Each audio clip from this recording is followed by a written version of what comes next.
All right, are we rolling here? Oh, we're in. What is up, everybody? Welcome back to a new episode of Vicarious. I am John Vi. Just got done doing the first music show for this channel, guys. Make sure to check that out later in the week.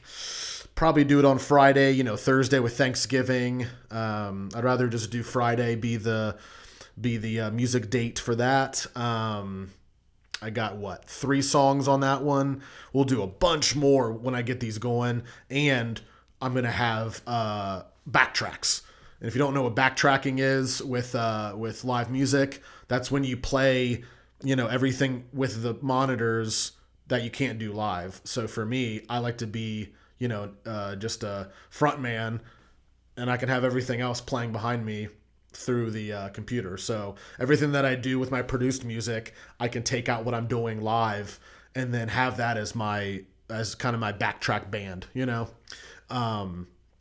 Plus, it'll sound a lot better too when everything is when you have a kind of a full production around you. It's for a lot of people, they'd rather listen to that than an acoustic guitar with a singer. But I think it was a pretty good start. I like to get things going, get them rolling for Thanksgiving week. I know a lot of people are going to be chilling, watching sports, eating. So I think it's a good week to get that going as well. Speaking of Thanksgiving, I wanted to open up the topic because last week people loved the leftover pizza topic. I think for this week we're going to talk about what is the best Thanksgiving side dish. The majority of the country does turkey for their main course. I do lasagna. My parents make lasagna for Thanksgiving instead of turkey. For the longest time when it was just the four of us, my mom, dad, brother, and I, we thought, why get a big turkey? Why go through that BS when we could just make something we actually want and it can be divided, pretty well, and we can have leftovers. Remember we were talking about last week, leftovers. Lasagna is part of that list, is the best of the leftovers, if you will. And I just want to make sure I'm coming in clearly for everybody. All right, we're cool. Levels are coming in. Yeah, boy. Yeah. All right. I get distracted if I have my monitors on for the camera. So, so this is a big leftover week for a lot of people. So last week's topic was great for that. This week, when it comes to when it comes to sides, I like the cranberry. That's good. Really, on its own, it's fucking good. Unless it's too saucy. What else? You have the stuffing. Stuffing's awesome, especially if you're at someone's house that does it just on a pan. They don't throw it in the turkey butt. I'd rather have it nice and crispy. So maybe that opens up another topic for you fools. Crispy stuffing or soft stuffing from the turkey butt. So turkey butt stuffed or unstuffed, and just have it in the oven with on a pan. I think the pan is better. You're going to get the crispiness with the breading. I understand if you want to do an old school butt style with the turkey butt. But shit, I don't even do turkey, so it doesn't really matter. But yeah, stuffing is a good side. Obviously, mashed potatoes are awesome. I could probably eat mashed potatoes and stuffing every day of my life. And then you also have the rolls. The rolls count as a side, guys, because it is part of the category that you get after the turkey. So yes, rolls are a standalone. They're not necessarily a side dish, but the what are they, like the Hawaiian rolls or whatever? You kind of pick them apart and throw them in the oven. Those are dank. Woo! I like those. Those are yummy. But yeah, for me, my it stops at stuffing, guys. That would be the end all be all. Close second would be mashed potatoes, but I feel like you just can't, you can't live off of that. I almost feel like, hold on, I almost sneezed. Luckily it didn't happen, but yeah, stuffing is baller shit. Mashed potatoes are great with stuffing, with gravy, all that. But I feel like if it was standalone, I don't think I would enjoy it. So that's going to be For my answer, it's gonna be. I'm sorry, guys. Hold on. Just want to make sure we're rolling. Okay, 5 minutes in. Awesome. Um, my answer is gonna be stuffing. Close second is gonna be mashed potatoes. With gravy, without gravy. I'd probably say with gravy if we're mixing everything. Gravy's fucking awesome. But yeah, so this is also a week where a lot of you guys and myself especially, we're gonna be catching up on the movies. We're gonna be catching up on maybe some new movies, maybe some older movies we don't know about. I was watching a movie a couple nights ago, Two for the Money.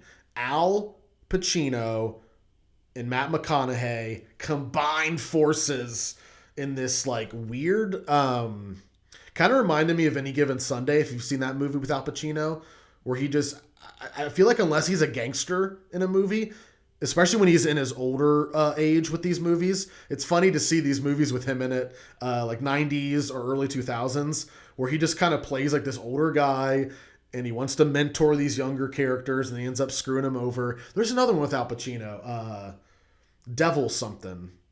He was like an attorney. I'll have to look that one up again. I think it's the one with Keanu Reeves. Oh, what is it called? Devil's Advocate, maybe? I think that's what it is. And they're all attorneys. And Al Pacino's crazy in that one too. But I feel like all that era of movies for him, he kind of played like the kind of the strict older guy, but like kind of putting people under their wing in a career. But always in the end, he fucks them over. So it's so silly. But this one, it was kind of about like early sports books when it came to like call-in betting. So it's kind of funny, not funny, but it's interesting how, a movie like that came out in like maybe 2005, maybe even earlier than that.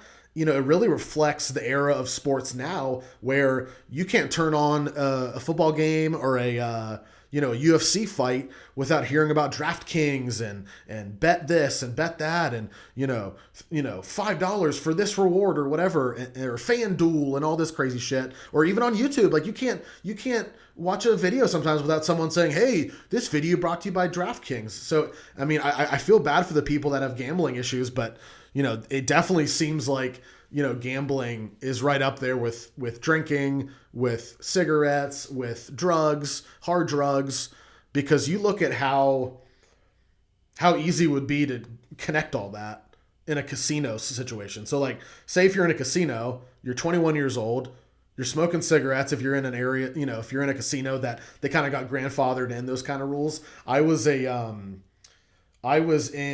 New Orleans many summers ago, and the bass player of the band and myself, we were going through one of these casinos, just kind of checking it out, and they had, you were able to smoke cigarettes in there. I was thinking, holy shit, this is crazy. So someone that is a gambler, a addicted gambler, they're going to be drinking and smoking all fucking night. They're probably not eating well. They're probably not exercising. It's just like, it's crazy because, people call weed the gateway drug, but look at how gambling, you can smoke your cigarettes. Some, waitress is going to give you nonstop alcohol to keep gambling. So it's just crazy how all that mixes together inside of just one building. It's pretty nuts. But yeah, weed's the gateway drug. Whoa, gotta be, guys. It's gotta be. Whoa. But yeah, so Two for the Money was good in more ways than one. One, because you got to see Al Pacino do his thing, but also too, it made me aware of, wow, like this stuff's been around for a really long time, and people really got to watch themselves, because even look at even the psychology of like fast food or sexual stuff on television with ads and stuff. Like, it's crazy how advertising basically uses human nature to sell their products. I mean, you're using sexual desires, which is like primal as shit for humans. I mean, sex along with eating, finding food is like, 1 and 2 when it comes to primal survival, so it's crazy how easy a human mind can be turned, especially at a young age, to put their happiness in a certain box. Because I was researching, what was it, just a day or two ago, it was after watching that movie, the Two for the Money. There was this one guy that was betting like crazy, like thousands at one time. Wasn't making much money. Was working at Mickey D's. I think maybe full time, just because he had to always bring in the cash for his bets. And like, dude was just nonstop betting, and and there was this other guy I was watching. He was just nonstop, doing online soccer betting, and it's crazy, dude. It's crazy. So if you're out there thinking about gambling, be fucking careful. I would stick to playing poker with friends. That's what I like to do. But I guess that is a form of gambling. If you throw in a couple bucks, your buy-in. But it's like, I'd rather, have a fun time with friends than, for $10 than go to a real casino, play poker, and lose my mind. And especially too, it seems like there, you wouldn't be playing with people, and if you do, they're going to be, trying to eat you up. So really, for me, it just seems like if you're going to do something like that, stick to playing cards with your buddies or family. But what was another good movie I've watched lately? Any Nicolas Cage? Oh yeah, Nick Cage. So I watched Season of the Witch, which was supposed to be like the fucking worst movie ever, much less the worst Nick Cage movie. I kind of enjoyed it, especially because, or even the fact that it was kind of like a medieval, kind of like a, I'm not going to say it was Game of Thrones or any of that shit, but it kind of rode that theme. Because when did it come out? Maybe 2014, I think it said. So I mean, when did Game of Thrones, was that around Game of Thrones time? Maybe. Anyways, it wasn't bad. Nick Cage stars in it. Ron Perlman is in it, dude. The beast, Ron Perlman. And then I forget who else. I don't think there was any other big name in it, but it wasn't bad. I was watching. Who does the like actors? Where are they now? Joe Blow, I think, on YouTube. Joe Blow Productions or Joe Blow Movies. And I was watching the Nick Cage one, and he was saying that was supposed to be like the worst movie ever. Supposedly, people were saying on Rotten Tomatoes or IMDb or wherever people review stuff, saying that was the fucking worst thing in the world in on film. But it wasn't bad. I could see where people would go, that's bullshit, especially if you're into kind of the English medieval times, you know what I mean? You're into the Renaissance shit, and I'm not into that stuff, so maybe I saw through kind of the bullshit.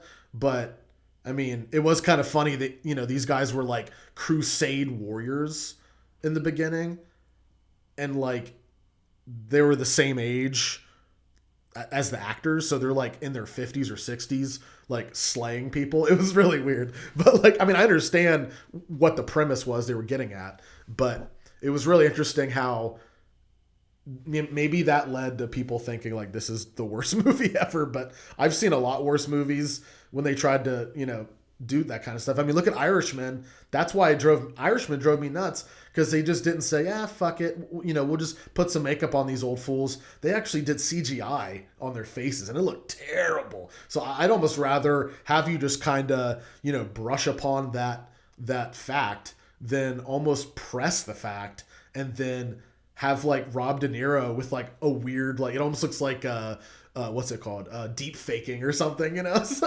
So like, it wasn't the worst movie in the world. I probably wouldn't see it again just because it was like really like, time. It was like a time, what do you call it? Not timepiece, but what is it? What do you call it when it's like a time period, a piece or whatever? Period piece. Thank you. Period piece for like a medieval era. I'm not really into like the Crusades, and that's, I mean, it talks, it's very interesting how religious people started that. I think that's very interesting, because they even talked about that, where Nick Cage and Ron Perlman had to do some kind of like mission or something. Oh, here's what happened. Nick Cage stabbed this chick when they were attacking an area during the Crusades, and then something happened where he just snapped on one of the priests or whatever, and the guy goes, oh, we do it for God, and Nick Cage is like, oh, I'm not killing for anybody, much less God. Like, it was just really weird how it kind of does touch on how religion is so, it makes people excuse me, it can help people, like people that are just wayward. That's great. I love that part about religions where, hey, if someone's, a crackhead or they're abusive or something, and then they find, or, maybe they go to jail and they find, some religion and then that helps them. That's great. But then there's another side of religion where it's very cultish, and especially in like poor areas of the world and radicalized areas and war torn areas, you find these like really culty religious entities, and that's really unhealthy, I think. So you got to really be careful, and I think the Crusades really touched on that, or at least in the movie Season of the Witch, they kind of touch a little bit on that, how like even this warrior guy that everybody knows, he's even saying, hey, we got to draw the line somewhere, and obviously at the end of the day they all knew it wasn't for God. At least I don't think it was, or at least I don't think they thought that, because it's one of these things where it's like at some point you got to say, okay, who's getting rich? It's these fucking priests and monks and shit. They're getting they're coming in and grabbing all the gold and shit every time we kill people for God. So that's an interesting thing to think about. If you go to church, great, go to church. If it makes you happy, awesome. I love that. Whatever people can do to make themselves happy, that they're not screwing up other people, that's awesome, man. I totally 100%, that's cool. But with everything big like that, you got to realize too that there's going to be some rotten eggs. Just like me, myself as a musician, I know there's going to be some musicians that are talented but they're assholes. I've met plenty of them. But really, in every endeavor, every industry, every religion, every anything, like you're going to have people that are just rotten eggs, and they're going to make it harder for everyone else. But so Season of the Witch was really good. I don't know why people were shitting on it. I mean, it's not terrible, but it's not great. And then one thing I didn't touch on last week was Nick Cage, was the movie Pig. The movie Pig is about it's about Nick Cage. No, it's about a guy who goes from like basically like Gordon Ramsay status, or like almost maybe kind of more in his circle, but like a really well known chef. Lives in the middle of nowhere with a pig, truffle pig. They find the truffles, and then he sells them. He sells the truffles to I guess a dealer. It looked like. He didn't sell directly to restaurants or anything. And you find out why in the end, because he was kind of disconnected from that industry, the culinary industry in his area, because he actually goes to a restaurant where I think it was like his apprentice or something, because he knew the chef. He was like, oh my gosh, chef. And it was interesting because it kind of touches on how people, all they care about is people's, view of them and the reputation, because the Nick Cage's character was asking this guy, like, why do you do all this weird shit or whatever? And the chef goes, oh, well, it's all about the reputation. It's all about, the clientele and all about the income.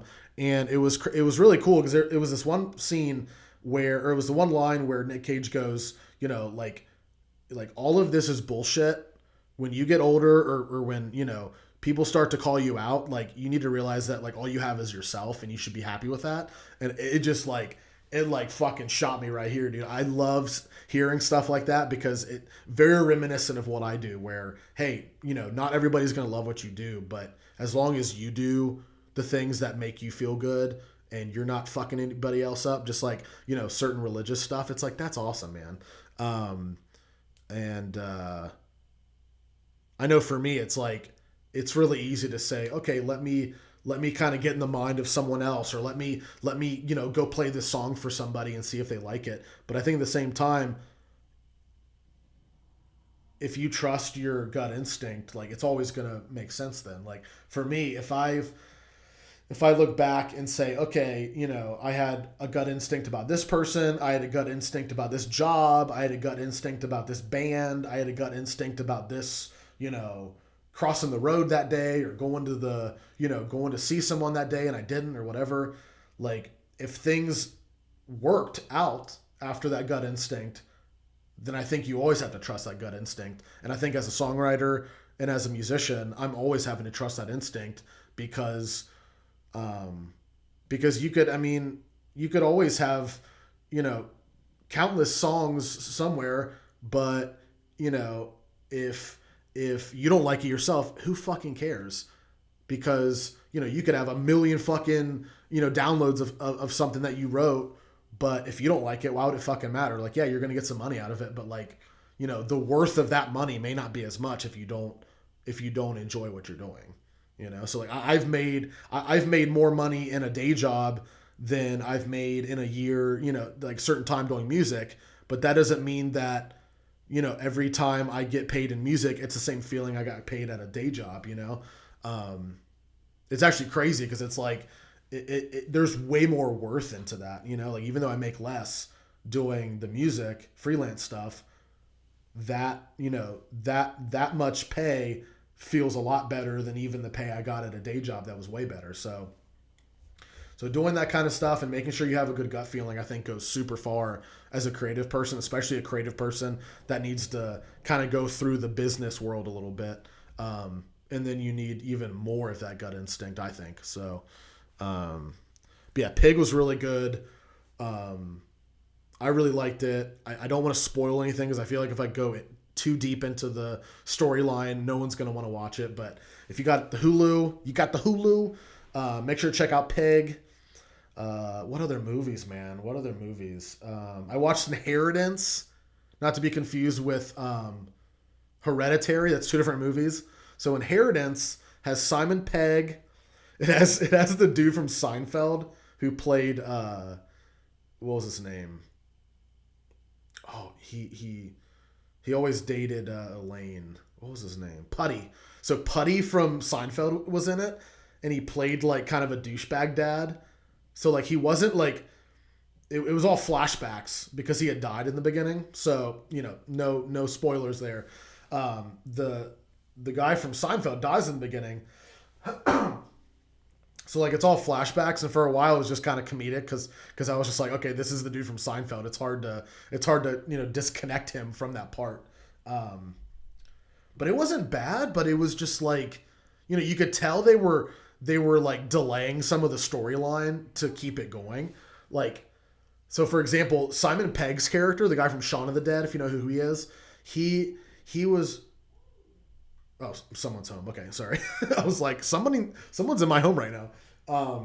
Simon Pegg is locked in this like, almost like a, what do you call it? Almost like a bunker. It looked like almost like a bunker someone would put in like during like Cuban Missile Crisis or something. And so he was in this bunker for like ever. And we have people home, man. They're loud too. But yeah, we'll wrap this up. So Simon Pegg supposedly was in there for like 30 years. Supposedly the putty actor locked him up for like no reason, supposedly, like just because he witnessed him murdering somebody, like running somebody over. But in actuality it was way more than that. I don't want to give anything away because if I talk about what happens, I think no one's gonna watch it. But like I definitely was just like, okay, why isn't this guy doing certain things? Like you could just in your head go, okay, like it would be really easy for this guy to do something just to get out of the situation. So definitely check that out. Comment below what you guys thought of the movie. Definitely later this week, probably Friday, we're gonna have the music show come out. 3 songs, multiple camera angles. It's gonna look really cool. Also it's going to be mastered audio, so everything's going to be really crispy, high quality audio. We're going to have that out Friday. Have a great Thanksgiving, guys. Make sure to travel safely. And until next time, guys, stay cool out there.